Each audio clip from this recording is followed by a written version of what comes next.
Hello students, আগের দিন আমি তোমাদেরকে নন্দলাল বসুর লেখা the place of art in এডুকেশনের কিছু দূর অবধি পড়িয়েছিলাম। আমরা পেয়েছিলাম যে নন্দলাল বসু বলছে যে আমাদের কাছে অত্যন্ত লজ্জাজনক যে বর্তমান সময়ে আমাদের দেশের শিল্পকলা আমাদের দেশের কোনো পরিচিতি লাভ করে না, মানে কি যতক্ষণ না সেটা আর কি বিদেশ থেকে পরিচিতি লাভ করে বা অনুমোদন পায় ততক্ষণ অবধি আমাদের দেশে সেই শিল্পকলাটির কোনো পরিচিতি লাভ হয় না। এটাই নন্দলাল বসু বলেছিল। দেখো আজকে আমরা তারপর থেকে পড়ব। এতক্ষণ পর্যন্ত আমরা নন্দলাল বসু যে আর কি শিল্পশিক্ষার সমস্যা, সেই সমস্যাগুলির কথা বলছিল। এরপর থেকে সমাধানগুলি দেখো বলবে। সমাধানগুলি কি বলেছে? লেট আস ডিসকাস, এসো আলোচনা করা যাক। নাও এখন, in a general way, general way মানে হচ্ছে সাধারণভাবে। কি বলছে? The remedy for this, the remedy for this মানে হচ্ছে এই সমস্যার সমাধানগুলি। রেমিডি মানে হচ্ছে সমাধান। বলছে এসো আলোচনা করা যাক এখন সাধারণভাবে এই সমস্যার সমাধানগুলি। বলছে the roots of art education, বলছে শিল্প শিক্ষার যে শিকড় lie in the observation of nature. বলছে শিল্প শিক্ষার যে শিকড় নিহিত রয়েছে, লাই মানে হচ্ছে নিহিত থাকা, in the observation of nature মানে কি প্রকৃতিকে অবজারভেশন মানে পর্যবেক্ষণের মাধ্যমে, প্রকৃতিকে পর্যবেক্ষণের মাধ্যমে শিল্প শিক্ষার আর কি শিকড়টা নিহিত রয়েছে। And good works of art with dedicated attention, বলছে কি এবং হচ্ছে ভালো যে আর্ট শিল্পকলা বা চিত্রকলা, ভালো যে শিল্পকলা কি হচ্ছে না নিষ্ঠা সহকারে পর্যবেক্ষণের মাধ্যমে, মানে ভালো শিল্পকলাকে নিষ্ঠা সহকারে বা অত্যন্ত নিষ্ঠা সহকারে পর্যবেক্ষণের মাধ্যমে আর কি বলছে না roots of an art education lies, মানে শিল্প শিক্ষাটা নিহিত রয়েছে। মানে কি বলতে চেয়েছে নন্দলাল বসু? যে আমাদেরকে যদি শিল্প শিক্ষাটা বুঝতে হয় তাহলে শিল্প শিক্ষা জিনিসটা কি বুঝতে হয়, তাহলে সেটা কোথায় আছে না সেটা জানতে গেলে আমাদেরকে প্রথমে প্রকৃতিকে পর্যবেক্ষণ করতে জানতে হবে। এবং ভালো যে শিল্পকলা আছে বা ভালো যে শিল্পের মধ্যে অত্যন্ত নিষ্ঠা সহ পর্যবেক্ষণের মাধ্যমে আমাদের দেশে যে ভালো শিল্পকলা আছে সেই শিল্পকলাগুলি অত্যন্ত নিষ্ঠা সহকারে আমাদেরকে পর্যবেক্ষণ করার মাধ্যমে আমরা সেই শিল্প শিক্ষাটা বুঝতে পারবো। যদি আমাদের দেশের সেই স্থাপত্য ভাস্কর্য বা শিল্পগুলির আমরা অত্যন্ত নিষ্ঠা সহকারে পর্যবেক্ষণ করি তাহলে হয়তো আমরা কিছুটা শিল্প শিক্ষা বুঝতে পারবো, মানে শিল্প শিক্ষাটা কি সেটা আমরা বুঝতে পারবো। Living in close contact with them, বলছে আমাদেরকে বাস করতে হবে বা আমাদেরকে থাকতে হবে তাদের সঙ্গে। ক্লোজ কন্ট্যাক্ট বলছে প্রকৃতির সেই সমস্ত জিনিসপত্রগুলির সঙ্গে আমাদেরকে না থাকতে হবে। লিভিং মানে কি বেঁচে থাকতে হবে প্রকৃতির সেই জিনিসপত্রগুলির মাধ্যমে, মানে প্রকৃতি মানে এই যে নেচার বলেছে, নেচারকে পর্যবেক্ষণের দ্বারা, তারপর ভালো যে শিল্পকলা সেটাকে আর কি না নিষ্ঠা সহকারে পর্যবেক্ষণ করা। বলছে এগুলোর মাধ্যমে কি করতে হবে? আমাদেরকে লিভিং বাঁচতে হবে ক্লোজ কন্ট্যাক্ট উইথ দেম, তাদের সঙ্গে, মানে কি তাদেরকে সঙ্গে নিয়েই আমাদেরকে বাঁচতে হবে। মানে কি আমাদেরকে প্রকৃতিকে পর্যবেক্ষণ করতে হবে, মানে প্রকৃতির সঙ্গে আমাদেরকে বাঁচতে হবে। আর কি ভালো শিল্পকলাকে পর্যবেক্ষণ করতে গেলে কি না আমাদের ঘরেও ভালো শিল্পকলা এনে রাখতে হবে এবং কি সেটার সঙ্গে আমাদেরকে সবসময় থাকতে হবে, সেটা বোঝার চেষ্টা করতে হবে, মানে ক্লোজ কন্ট্যাক্ট থাকতে হবে তার সঙ্গে। যোগাযোগটা কি মানে খুব ক্লোজ হতে হবে, সামনের হতে হবে। মানে কি দেখবে আমরা যখন আর কি কোনো বই বা খাতা বা কোনো ছবি ঘরে ঢোকার মধ্যেই যদি দেখি সেটার মধ্যে আমরা চোখ বুলিয়ে নিই তাহলে কি সেটা আমরা আর কি আমাদের মনে পড়ে যায়, সেই জিনিসটা আমরা পড়ে নিই একবার। যদি বলো বই হোক বা খাতায় হোক তাহলে কি সেই শিল্পকলার যে নিদর্শনটি সেটাও কি আর কি আমাদেরকে সামনাসামনি রাখতে হবে, আমাদেরকে সবসময় দেখতে হবে এবং বোঝার চেষ্টা করতে হবে এবং পর্যবেক্ষণ করতে হবে। অ্যান্ড এবং আন্ডারস্ট্যান্ডিং দেম, তাদেরকে বুঝতে হবে with the assistance of man with developed aesthetic সেন্সিবিলিটিস। বলছে অ্যান্ড এবং আন্ডারস্ট্যান্ডিং বুঝতে হবে দেম তাদেরকে, মানে কি সেই শিল্প শিক্ষা বা সেই শিল্পগুলিকে যেগুলো আমরা ঘরের মধ্যে রেখেছি সেই ভালো শিল্পকলাগুলিকে বুঝতে হবে কাদের সাহায্যে? দ্য অ্যাসিস্ট্যান্ট অফ মেন, বলছে সেই সমস্ত মানুষদের সাহায্যে। কি বলছে? উইথ ডেভেলপড অ্যাস্থেটিক সেন্সিবিলিটি, মানে কি যাদের মধ্যে এই নান্দনিক সংবেদনশীলতা বোঝার ক্ষমতা আছে, যারা হচ্ছে তারাই হচ্ছে তাদেরকে অ্যাসিস্ট করবে, মানে কি তাদেরকে বুঝিয়ে দেবে। বলছে আমাদেরকে বুঝতে হবে এই শিল্প শিক্ষাটা, মানে কি এই শিল্পকলাটা বুঝতে হবে অন্য আর কি এক্সপিরিয়েন্স, মানে কি যাদের নান্দনিক সংবেদনশীলতা বোঝার ক্ষমতা আছে সেই সমস্ত ব্যক্তির মাধ্যমে। মানে কি ধরো আমাদের ঘরে একটা ভালো শিল্পকলা আছে, সেই শিল্পকলাটা বোঝবার জন্য আমাদেরকে কী করতে হবে না, একজন আর কি এক্সপিরিয়েন্স যাদের আর কি নান্দনিক সংবেদনশীলতা বোঝার ক্ষমতা আছে তাদেরকে এনে পরে আমাদেরকে বুঝিয়ে দিতে হবে যে এটা হচ্ছে এটা হচ্ছে হই, তাহলে হচ্ছে আমরা এই শিল্পকলাটা বুঝতে পারবো, বা সেই চিত্রকলাটা বা যাই হোক শিল্পকলা যে সমস্ত জিনিস হোক সেটা আমরা বুঝতে পারবো যদি আমাদেরকে কেউ বুঝিয়ে দেয়। এটাই নন্দলাল বসু বলতে চেয়েছে যে সেটা আমাদেরকে বুঝতে হবে। তারপরে দেখো নন্দলাল বসু কি বলতে চাইছে, ইচ স্কুল বলছে প্রত্যেক স্কুল মানে বিদ্যালয়কে, অ্যান্ড ইউনিভার্সিটি প্রত্যেক বিশ্ববিদ্যালয়কে শুড প্রদান করতে হবে a place for art studies with other studies, বলছে একটা জায়গা ফর আর্ট স্টাডিজ মানে শিল্পকলার আর কি পড়াশোনার একটা জায়গা উইথ আদার স্টাডিজ, বলছে অন্যান্য যে সমস্ত জিনিসপত্রগুলি নিয়ে আমাদের স্কুলে বা আমাদের ইউনিভার্সিটি মানে বিশ্ববিদ্যালয়ে পড়াশোনা হয় সেই সমস্ত জিনিসের মতোই শিল্প নিয়ে পড়ার একটা সুবিধা আমাদের এই কলেজ বা স্কুল বা ইউনিভার্সিটিকে প্রদান করতে হবে। মেকিং তৈরি করতে হবে ইট কম্পালসারি, কম্পালসারি মানে কি বাধ্যতামূলক, মানে কি এটা সবাইকেই পড়তে হবে এই রকম একটা জিনিস তৈরি করতে হবে। যেমন আমাদের বর্তমানে দেখবে বাংলা আর ইংরেজি কম্পালসারি, আমরা যারা আর কি এই পশ্চিমবঙ্গে আর কি পড়াশোনা করি, তাহলে কি না এটাওকে বাধ্যতামূলক করতে হবে, না শিল্প শিক্ষাটাকে বাধ্যতামূলক করতে হবে সবাইকে শিক্ষা দেওয়ার জন্য। ইট শুড প্রোভাইড এটা প্রদান করবে দ্য স্টুডেন্টস ছাত্রছাত্রীদেরকে with time and environment, environment মানে হচ্ছে পরিবেশ, to get acquainted with nature, acquainted মানে হচ্ছে না বুঝতে পারা বা পরিচিতি লাভ করা উইথ নেচার প্রকৃতির সঙ্গে, বলছে এটা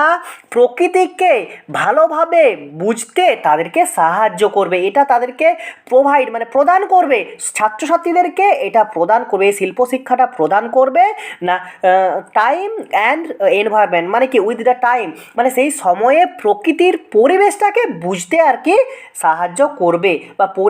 পরিবেশের সঙ্গে পরিচিতি পেতে তাদেরকে সাহায্য করবে। তারপর দেখো কি বলছে, ট্রেনিং মানে হচ্ছে প্রশিক্ষণ, ইন ড্রয়িং বলছে চিত্রকলার প্রশিক্ষণ উইল ডেভেলপ মানে হচ্ছে উন্নত করা, তাদেরকে উন্নত করবে দেওয়ার পাওয়ার অফ অবজারভেশন, বলছে তাদের পর্যবেক্ষণের ক্ষমতাটা আর কি উন্নত করবে। এই যে চিত্রকলা যে তারা আঁকে বা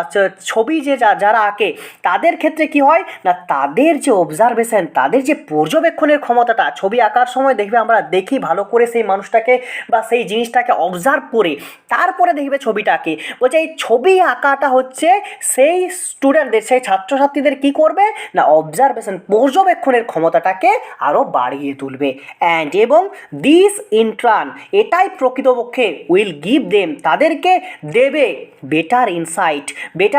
মানে হচ্ছে আরও ভালো অন্তর্দৃষ্টি মানে কি আমরা অন্তর্দৃষ্টির মাধ্যমে দেখবে একটা কল্পনা করি, সেই কল্পনা করার ক্ষমতাটা তাদেরকে আরও বেশি দেবে into literature philosophy and science, বলছে কি না সাহিত্য তারপরে হচ্ছে দর্শন এবং সায়েন্সের ক্ষেত্রে, মানে কি বিজ্ঞান এবং দর্শন এবং হচ্ছে সাহিত্য পড়ার ক্ষেত্রে তাদের অন্তর্দৃষ্টিটা আরও বাড়িয়ে তুলবে এই যে আর কি ড্রয়িং চিত্রকলার শিক্ষাটা, মানে চিত্রকলার শিক্ষার মাধ্যমে যে অবজারভেশন পর্যবেক্ষণ করার ক্ষমতাটা পাবে সেই পর্যবেক্ষণের ক্ষমতাটা কি বলছে প্রকৃতপক্ষে তাদেরকে সাহায্য করবে ওই সাহিত্য পড়ার ক্ষেত্রেও এবং কি ফিলোসফি দর্শন পড়ার ক্ষেত্রেও এবং কি না হচ্ছে সায়েন্স বিজ্ঞান পড়ার ক্ষেত্রেও বা বিজ্ঞানটা অবজারভেশন করার ক্ষেত্রেও তাদেরকে আর কি আরও অন্তর্দৃষ্টিটা বাড়িয়ে তুলবে। মানে কি যে আমরা ধরো কোনো একটা কিছু পড়লাম সেটা আর কি আমরা মনে মনে সেটাকে কল্পনা করে নিই, তাহলে সেটার আর কি আইডিয়াটা আমাদের মধ্যে আরও ভালো হবে আর কি থাকে, তাহলে কি সেটা বোঝার ক্ষমতাটা তাদের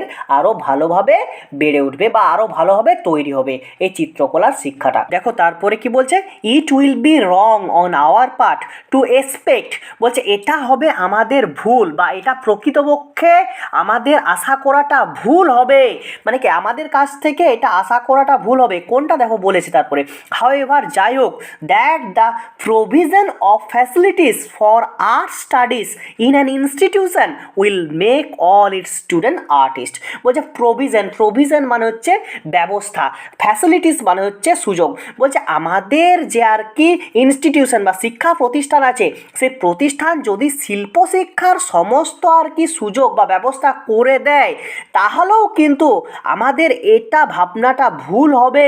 যে সমস্ত আর কি শিক্ষার্থী একজন বড় আর্টিস্ট হবে। দেখো তারপর সেটাই নন্দলাল বসু বলতে চেয়েছে, বলছে লিভ অ্যালোন গুড আর্টিস্ট, বলছে সেই আর কি শিল্পীকে একা ছেড়ে দাও যারা আর কি ভালো আর কি আর্টিস্ট। বা এটার মাধ্যমে নন্দলাল বসু বলতে চেয়েছে লিভ অ্যালোন গুড আর্টিস্ট মানে কি সবাই যে ভালো শিল্পী হবে সেটাই আর কি নয়, মানে কি এই শিল্প শিক্ষার যাবতীয় সুযোগ দেওয়ার ফলে সবাই যে একজন ভালো আর্টিস্ট হবে, সবাই যে প্রত্যেককেই যে ভালো আর্টিস্ট হবে সেটা কিন্তু নয়। Like no one can become a poet by just passing a course in poetry an institution might offer, বলছে লাইক যেমনভাবে no one can become a poet, কোনো একজন কবি হতে পারে না বাই জাস্ট পাসিং, বলছে শুধুমাত্র আর কি পাস করার মাধ্যমে বা হচ্ছে কৃতকার্য হওয়ার মাধ্যমে এ কোর্স, একটা কোর্স অফ পোয়েট্রি মানে কি কবিতার একটা কোর্স কৃতকার্যের মাধ্যমে বা পাস করার মাধ্যমে অ্যান ইনস্টিটিউশন একটা শিক্ষা প্রতিষ্ঠান থেকে কেউ আর কি ভালো কবি হতে পারে না, যেটা আর কি ইনস্টিটিউশন মানে কি যেটা প্রতিষ্ঠান অফার করে বা সুযোগ দেয় পড়ার, মানে আর কি যেমনভাবে একটা ইনস্টিটিউশন মানে কি একটা প্রতিষ্ঠান মাইট অফার সুযোগ দেয় একটা কোর্স পড়ার, সেটা কবিতার কোর্স বলেছে এখানে নন্দলাল বসু, বলছে কবিতার কোর্স পড়ার ক্ষেত্রে বা কবিতার কোর্স পাস করার মাধ্যমে যেমন একজন ভালো কবি হতে পারে না, সেই রকম শিল্প শিক্ষাটা দেওয়ার মাধ্যমে বা শিল্প শিক্ষাটা যদি সবাইকে আমি দিই, সবাইকে দেওয়ার মাধ্যমে আর কি সবাই কিন্তু ভালো আর্টিস্ট হতে পারবে না, এটাই নন্দলাল বসু বলতে চেয়েছে। মানে কি এখানে শিল্প শিক্ষাটা বোঝানোর জন্য নন্দলাল বসু আবার সেই লিটারেচারকেই দেখো কবিতাকে আবার টেনে আনলো, কবিতার মাধ্যমে শিল্প শিক্ষাটাকে বোঝানোর চেষ্টা করছে, বলছে সবাই আর কি ভালো আর্টিস্ট হবে না, তবে কিছু কিছু হবে। আর এখানে যেমন একজন কবি সবাই আর কি কবি হতে পারে না, কবিতার কোর্স যারা যারাই করে সবাই যেমন কবি হতে পারে না, সেরকম সবাই আর কি আর্টিস্টের কোর্স বা শিল্পকলার কোর্সটা যারা যারাই করবে তারা কিন্তু সবাই শিল্পী হতে পারবে না বা ভালো শিল্পী হতে পারবে না। নন্দলাল বসু এরপরে শিল্পকলা শিক্ষার আর কি যে রেমিডিগুলি দেবে, যে কিভাবে শিল্পকলাটা শিক্ষা দিতে হবে একটা ইনস্টিটিউশনকে। দেখো কি বলেছে, ফার্স্টলি প্রথমত গুড পেন্টিংস ভালো চিত্রকলা, স্কাল্পচার মানে স্থাপত্য, অ্যান্ড আদার্স স্পেসিমেন মানে হচ্ছে নমুনা of fine and functional arts, fine মানে হচ্ছে চারু আর ফাংশনাল মানে চারুশিল্প এবং কারুশিল্পের যে চিত্রকলা স্থাপত্য বা নমুনাগুলিকে প্রথমে কি বলছে আনতে হবে, অর ইন দেয়ার অ্যাবসেন্স বলছে যদি সেগুলো না পাওয়া যায়, ভালো চিত্রকলা স্কাল্পচার স্থাপত্য এবং স্পেসিমেন নমুনা যদি না পাওয়া যায় তাহলে কি করতে হবে, গুড রিপ্রোডাকশান মানে কি গুড রিপ্রোডাকশান মানে হচ্ছে প্রতিলিপি, ভালো প্রতিলিপি অর ফটোগ্রাফ এবং ভালো ছবি সেই শিল্পকলা বা স্থাপত্য ভাস্কর্যের ছবি অফ দিস মানে কি এই চিত্রকলা বা এই স্থাপত্য ভাস্কর্যের ভালো ছবি আনতে হবে। তারপরে কি বলছে should be displayed in the classroom, বলছে সেটাকে আর কি ক্লাসরুমে প্রদর্শন করতে হবে, লাইব্রেরিজ গ্রন্থাগারে রাখতে হবে, স্টাডিজ মানে পড়ার ঘরে রাখতে হবে, অ্যান্ড লিভিং রুম এবং বসবাস করার ঘরে রাখতে হবে অফ দ্য স্টুডেন্ট ছাত্রছাত্রীদের। মানে কি যে বলছে প্রথমত আর কি ভালো চিত্রকলা স্থাপত্য এবং নমুনাকে আর কি আনতে হবে রাখতে হবে, কোথায় রাখতে হবে না ডিসপ্লে প্রদর্শন করাতে হবে, যদি বলছে সেগুলো না পাওয়া যায় তাহলে কি না সেইগুলোর একটা প্রতিলিপি বা সেগুলোর একটা ভালো ছবি আর কি প্রদর্শন করতে হবে ক্লাসরুম শ্রেণীকক্ষে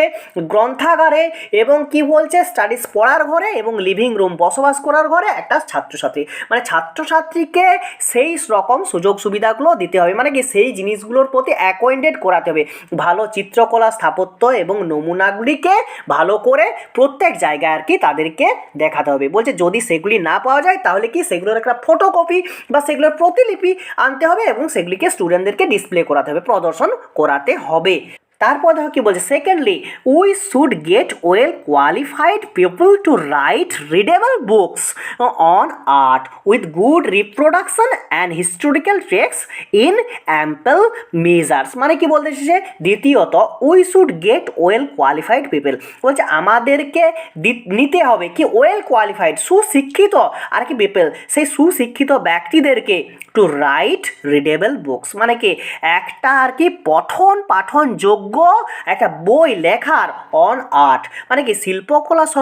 সম্পর্কে একটা বই লেখার জন্য একজন সুশিক্ষিত ব্যক্তিকে আর কি দিতে হবে, যে আর কি শিল্পকলা সম্পর্কে আর কি ভালো বই লিখতে পারবে। আর কি করছে না, good reproduction and historical text, যেটা হবে যেটার মধ্যে প্রতিরূপ থাকবে অ্যান্ড হিস্টোরিক্যাল টেক্সট, এবং হচ্ছে যেটার মধ্যে ঐতিহাসিক কিছু আর কি বিষয় থাকবে, সেই রকম একটা টেক্সট তাদেরকে লিখতে দিতে হবে। ইন অ্যাম্পেল মেজার মানে হচ্ছে এবং প্রচুর পরিমাণে, যথেষ্ট এবং প্রচুর পরিমাণে কি থাকতে হবে, যে প্রতিরূপ এবং হিস্টোরিক্যাল টেক্সট, মানে কি সেখানে হিস্টোরিক্যাল কিছু জিনিস বেশি পরিমাণে থাকতে হবে, এবং কিছু আর কি ছবি, যেগুলো আর কি ছবি দেখানোর মাধ্যমে আর কি তাদের কি আইডিয়াটা আরও একটু বেশি ক্লিয়ার হয়। তার জন্য কি বলছে না, শিল্পকলার একটা এমন বই লিখতে হবে যেটার মধ্যে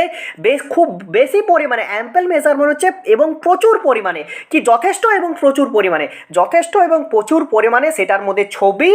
এবং কি না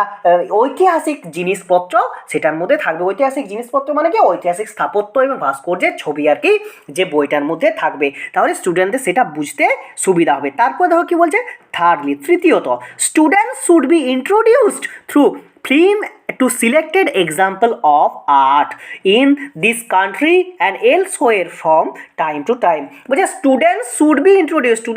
স্টুডেন্টদেরকে বা ছাত্রছাত্রীদেরকে পরিচিতি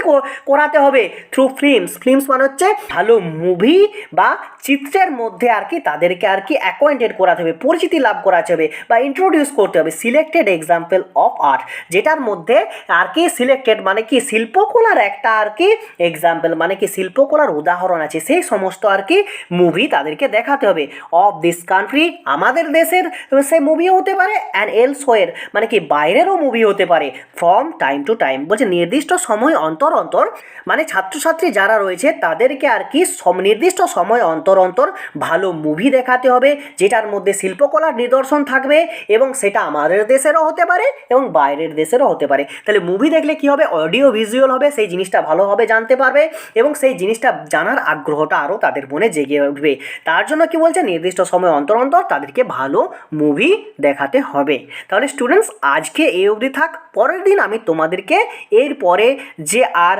চারটি আর কি রেমেডি আছে, চারটি যে সমাধান আছে, সেই চারটি সমাধান তোমাদেরকে পড়াবো, মানে কি শিক্ষাটা কীভাবে ভালোভাবে দেওয়া যায় তার জন্য যে চারটি আরও যে উপায় আছে, যা চারটি আর কি সমাধান আছে, সেটি আমি তোমাদেরকে পড়াবো। So bye bye students, see you soon in my next video.